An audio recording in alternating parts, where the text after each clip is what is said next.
Hi guys, welcome back to the Listen While I Ramble podcast.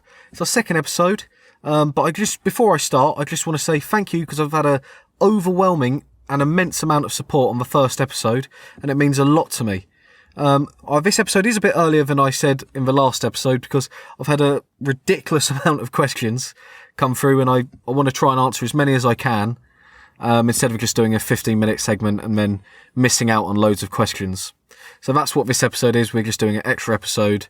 I don't know if this will be a weekly thing, but I'm going to try and get through as many questions as I can tonight, because a lot of them are quite complex. So here we go. Question 1. What made you want to talk about therapy on the podcast? I thought, you know what? No person should be ashamed of talking about going to therapy and needing help. At some point in everyone's life, we all go through a bit of a rough patch. I've had quite a few. First time I went to therapy, I went to sort out my anger issues. Well, it did get better, but then, as I said in the last episode of the podcast, me doing the chef job, it just brought out the anger a little bit more. And then it led on to anxiety and a little, I won't say I was depressed, but borderline depression. So I wanted to talk about it just because I listen to podcasts myself and they talk about their mental health, and I shouldn't be ashamed to share it with people. It's not something to be ashamed of to say you need a bit of help. And if I can share my personal mental health experience and what I'm still currently going through, it might be able to help one of you, and maybe you can talk, go to therapy or just talk to someone. Talking to someone's always the best. So that's why I'm more than willing to talk about it. Everyone deals with it. We just, you got to kind of help each other out. That's why I want to talk about it and share all my kind of experience with mental health. It's important to talk about it and just kind of be honest with yourself. Like when I first went to therapy for my anger issues, I didn't want to be known as the angry guy anymore. I had enough of it, and I was sick of people referring to me as this horrible angry guy, and I didn't want to be it anymore. So I went to therapy, spoke to someone about it, and then, it leads on and it kind of goes on to, I get angry because I get anxious. Obviously that's the biggest problem, anxiety. That's my biggest problem. So that's what I'm currently doing now, to sort out my anxiety. And it's all going better. The past year, I barely get angry anymore. What's great, I'm getting way better. For example, with COVID, with all the crowds and stuff, you don't really want to go around loads of people, especially for me due to anxiety. So it's got a lot better, and my therapist is he's a brilliant man. He's helped me through a lot. I couldn't really thank him enough. So yeah, that's I think that answers that question. So on to the next one. Why did you want to become a chef at the start? Well, I wanted to become a chef. Because my dad owns his own catering business. I've always, who doesn't like eating food? And when you're younger, you watch and still now you would watch MasterChef, Bake Off, and all of stuff. And I just found it really interesting and what you can do with food, the science behind food. So that was my kind of reasoning why I wanted to become a chef. And I did love it at the start, and that's why I did, eventually go on to work full-time as a chef. Obviously, I went to catering college before that, and it was I don't regret doing it because I still love cooking. I learned a lot about nutrition. I learned a lot about food and how to cook food. Everything you would imagine learning, and it teaches you a lot being a chef. I'll never have a harder job than a chef in my lifetime. And it was great. It was great, but at the start, obviously it goes a bit downhill. in my career, but it was, other than that, that's really the reason why I started. I just had a great interest in food. I felt like it was like a natural progression kind of thing, because my dad had his catering business, and my dad inspired me to become a chef in a way because of his catering business. Moving on to the next question. Do I still struggle with mental health? Yes. Like I said in the first question, still suffer with a bit of anxiety. It's just with COVID, it doesn't help because you don't want to go around loads of people. So yeah, that's it really. Well, anxiety, my anger's got a lot better. I think everyone struggles with a little bit of mental health. I think as well when you're in isolation, you get a lot of time to think, and that stresses me out. When I've got nothing to do, that stresses me out. And when you're busy, I think you're always going to be a bit better. So yeah, just really anxiety. I don't think I'm depressed anymore, I'm nowhere near that anymore. I'm extremely happy, but just anxiety really. In certain situations, I'll get extremely anxious. And some days I'll be fine. Some days I'll be, for example, me and my mum went to M&S, and it was quite busy, but I handled it pretty well today. I'm quite proud of. As stupid as it sounds, but yeah, to me that was a big stepping stone. So yeah, that's really what I struggle with. What football team do I support? Tottenham Hotspur. Unfortunately, we are absolute dog shit at the moment. But hopefully we'll improve soon. Who is my favourite football player at the moment? Probably Jack Grealish, plays for Aston Villa. He's class. He's brilliant player. I've always actually quite liked Jack Grealish. When I was younger, he's one of the players I really, really like watching, and now he's a absolute animal. One of the best players in Premier League by a mile. But yeah, why did I start the podcast? A few reasons. One being I just wanted to express myself in a way that I could, share my thoughts, and try and help people as much as I can with my own experiences, and just having a conversation with someone. It might not be you sitting right next to me, but you sending it, like for example today, you've sent in all these questions, and it's like we're having a little bit of a conversation. That helps. Just to know someone's there. Because help people, express myself, and I would just say help people and express myself. That's pretty much it on that part. This one is, how do I be more myself in public / with my mates? It's quite a difficult one, isn't it? If your mates don't really accept you for who you are, to be honest, fuck them. They're complete arseholes, in my opinion. If they're not being accepting of you as a person, get new mates, in my opinion. Anyone who doesn't accept you as you are shouldn't really deserve to have you in their life, in my opinion. But if it's like a confidence thing, like you don't want to say, like I used to be quite quiet, so I just got to a point where I was like, fuck it, you only live once. If people don't like you, go away. You don't matter to me. So yeah, just be honest. It's not being honest with them. It's more being honest with yourself. Just express yourself in any way you can. If you like I like Star Wars. I love Pokemon. Some people call that proper geeky and nerdy, but if that's what you like, post about it, say it, have good conversations about it, and other people will like the same stuff as you, and then you'll become closer to them because you have the same interests. It's just one of those things.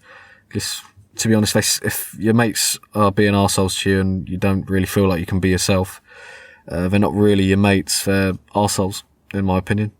The next question is, I know you used to be quiet, how do you get more confident? A bit just like what I just said. I was like, you know what, fuck it, you live once, might as well be myself, or, what's the point? What's the point of pretending, to be someone you're not? And yeah, that's it. I didn't want to be someone else. I wanted to be the real me. And, that's why. Next question. What made you to decide to fully leave the catering and hospitality industry? Like I said in the last episode, there's a few reasons. The last job I had was pretty decent, actually. But I just couldn't really deal with it anymore. It got too much. I like I said, I had a really shit job before the latest job. Got treated really bad. At the time, you don't really think you're getting treated badly. But as you get out of it, you look back on it, you're like, oh yeah, that was an absolute shit job. And yeah, that's it really. I didn't really want to deal with the pressure anymore. I wasn't really ever fully committed to the catering industry, to be honest. As much as I liked doing it at the beginning and I thought that's what I wanted, it clearly wasn't. I didn't particularly like just the job, really. I didn't like half the people you don't really like. So obviously you get on with a few people, but didn't really like the hour. The hours were quite long. You're always on your feet. What's not a big deal, but you would rather you can sit down for a little bit. You can. This is probably a big reason. There wasn't much communication. Not obviously there's communication while you work. You have to work in a team, but actually communicating with people. This might just be the place I've worked. This is just my own personal experience. It was honestly, it's just like you can't really talk about yourself and what you're not yourself, but yourself, what you've done, and have a proper conversation with someone. It was just work. Was fine. That's probably the place I've worked, because I know most kitchens probably won't be like that. But yeah, not being able to express myself was a big one. Obviously, you can express yourself through your work, like your plating, and stuff like that. Just the general work creation. But you can't express yourself as a person, in my opinion, as a chef. And I didn't want to do that anymore. I wanted to talk to people more, have a proper communication. Obviously, my anxiety was through the roof. That's probably the biggest reason. Anxiety. And I didn't really want to be angry anymore as well. I was sick of being the angry guy. So yeah, that's it really. Why did I choose the fitness industry to go into next? Well, I chose that to become a PT because because I've worked as a chef, I have quite a good understanding of nutrition, and I've got loads of nutrition qualifications. So I thought it was just like a natural progression kind of thing. I work out twice a day, like I said in the last episode. It's just something I personally really enjoy. Clears my head, and I feel like I can help someone with being a PT, and especially with both of them put together. I can really do the nutrition side of things will be really good, and the training will be also really good. So I just feel like that's the best way I can possibly help someone. And that's what I want to do. I want to help people. It's one of the reasons I did the podcast, and it's one of the reasons I became a PT and a nutritionist. So, that's the main reason. And yeah, that's that question. Is there anything you do every day, like a routine, or anything that you can recommend? I do have this saying, replace your ego with humility. Don't be judgmental, and don't be an arsehole today. That's my kind of thing I say every morning. It's just something I like to do. I write, I just journal. But when I journal, I try not to be too critical of myself. So, like one good thing about the day, I do every day, I put it in a jar for a week, and when I empty out the jar, things I can improve on in a day. What I'm just, like a normal journal, like what you did in the day and how you felt and all that jazz. I work out, like I said, twice a day, most days. Sometimes, obviously, you just work out once a day, but it depends on what you're doing. You don't want to do 2 sessions of legs, do you? So yeah, just what I said at the start, like the mantra kind of thing, journaling, working out. I actually always try and make your bed at the start of the day. For some reason, it's like a sense of accomplishment, and it drives me on to do other things, like accomplish different things, like harder tasks, obviously. Oh, and cold showers.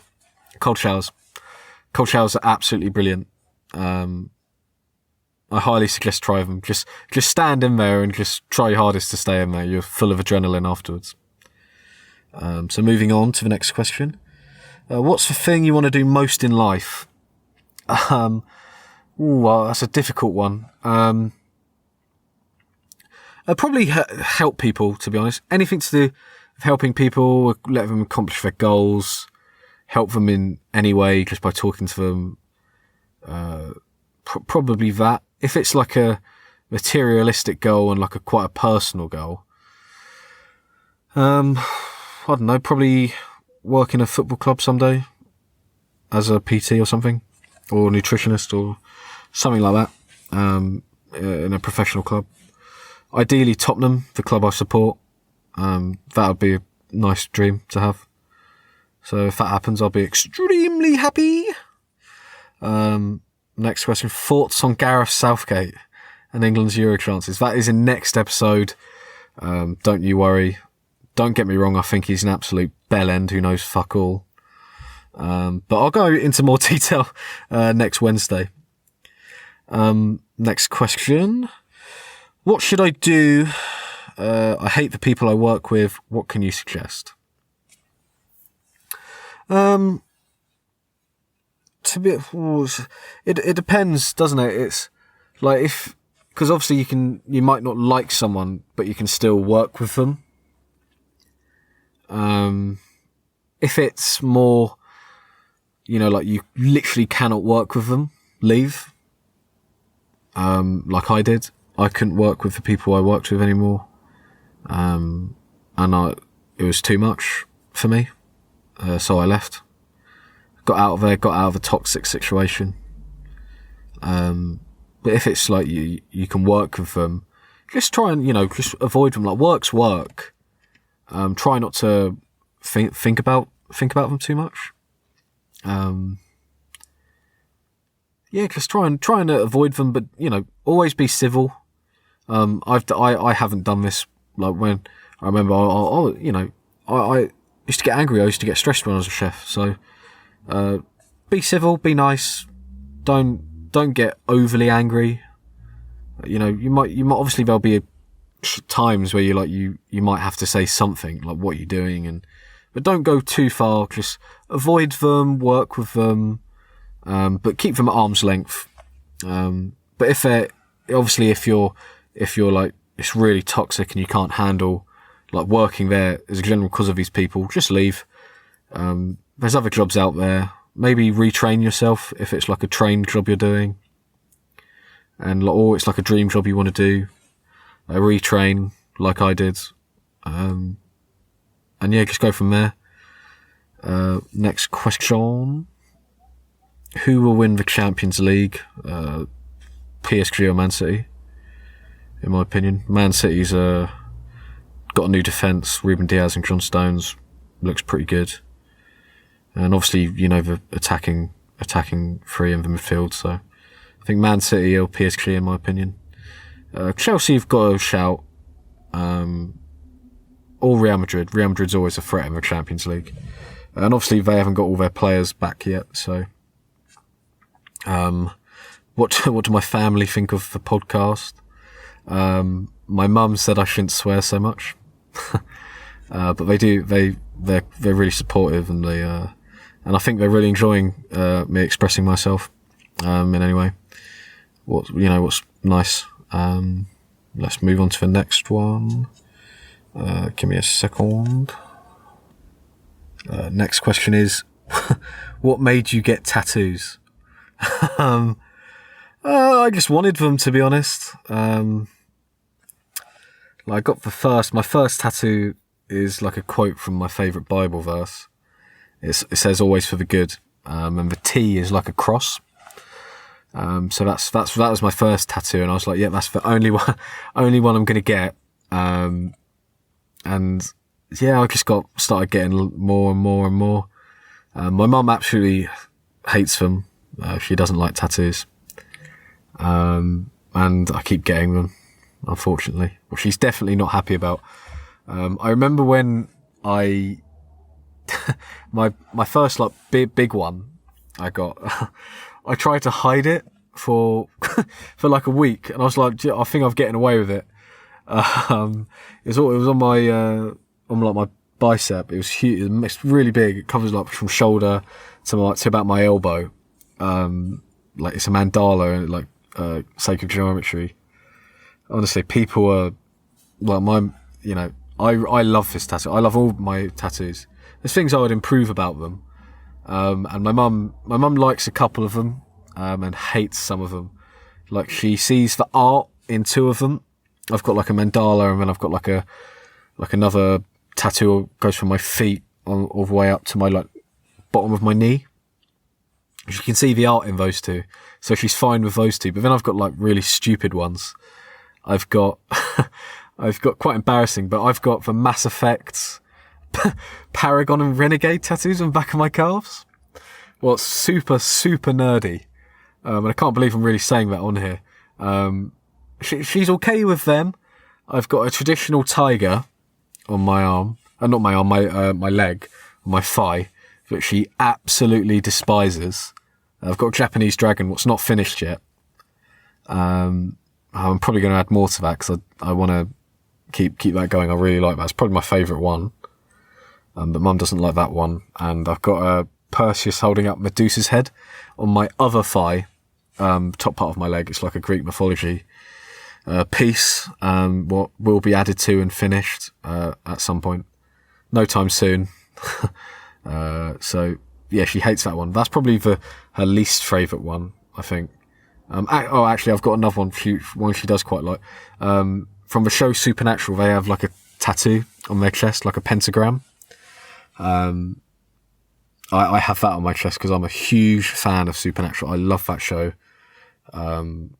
Pretty much everyone loves that show. It's a brilliant show. I highly recommend watching it. Yeah, it's absolutely brilliant. Next question is, how did I start my podcast? So I used an app called Anchor Online. I did loads of research, and it was just brilliant. It's like a middleman. So you go online, you type in Anchor, you set up your podcast, you can record straight from the Anchor on your laptop, and they have sounds from Spotify, because they work with Spotify. So they can distribute your podcast to Spotify, Apple Podcasts, you have to manually do it. But Anchor's an absolute brilliant app. It helped me a lot. It saves so much time. If you're thinking about starting a podcast, I highly recommend using Anchor and uploading through Anchor, because I got on Spotify super easily. I got on 6 platforms where my podcast plays, so 6 different platforms. But obviously Apple, I did it myself because it's a manual RSS link. But yeah, highly recommend using Anchor. It's a brilliant app. I'd probably be lost without it, to be honest. I'm not the most tech savvy person. But yeah, highly recommend using Anchor. It's a brilliant bit of software. Absolutely brilliant. So yeah, that's how I started, mate. Moving on, the next question is, I'm looking to start a new career. Any tips on getting started? Yeah, probably my biggest tip is probably just get started, mate. Just, if you're looking for something that needs training, I'm assuming you do because you said career. so probably need specialised training of some sort. Yeah, just start, do your research, figure out what you want to do. If you already know what you want to do, just figure out where you can get courses, college, something like that. Online courses are brilliant. I highly recommend online courses. Just get started on whatever you want to do. It's the easiest way. That's what I did. I was just, fuck it, I'm doing it, and it's all gone from there. Really, it's all gone really well. The next question would be, if I could have any guest on here, who would they be? I've got quite a few guests I would love to have on here. I would like to get my granddad on here at some point. He would be absolutely hilarious. And I think that will happen at some point. If we're going on about famous people, probably Eric Cantona. I'm a big fan of Eric Cantona. I'll go into more detail in the next episode because I will definitely be talking about Eric Cantona in the next episode. What a great player he is, great story. He's, in my opinion, he's one of the all-time greats. I love Eric Cantona. Roy Keane would be another good one. Also, any Spurs player, any Spurs legend. Mark Hamill, Harrison Ford. Just the classic Star Wars actors. I would love Mark Hamill. Any of the supernatural actors, Jared Padalecki, Misha Collins, Jensen Ackles. Very big. I would love to. Obviously, they're probably not going to happen. But I would, if I was going to have dream guests, those who were, I would have those as my guests. Let me compose myself. So carry on from the last episode. What was exactly the thing that so basically, what's the worst thing that happened? Probably the sewage in the kitchen. Probably that was absolutely disgusting. Happened quite a bit, to be honest. But yeah, probably that. I can't really think of anything worse. Obviously, gas leaks and stuff, and the electrics were always fucked. Yeah, probably just the sewage, the health and safety was shocking. So, no, just, I'll put it in a bracket. Just health and safety was probably the worst thing. Borderline fucking useless. Yeah, enough on that. I don't want to go into a rant like last episode. I've got quite a few questions about my ranting. The next one is, how do you control your temper? Because you did say you had anger issues in the last episode. Okay, so, I get angry due to getting anxious.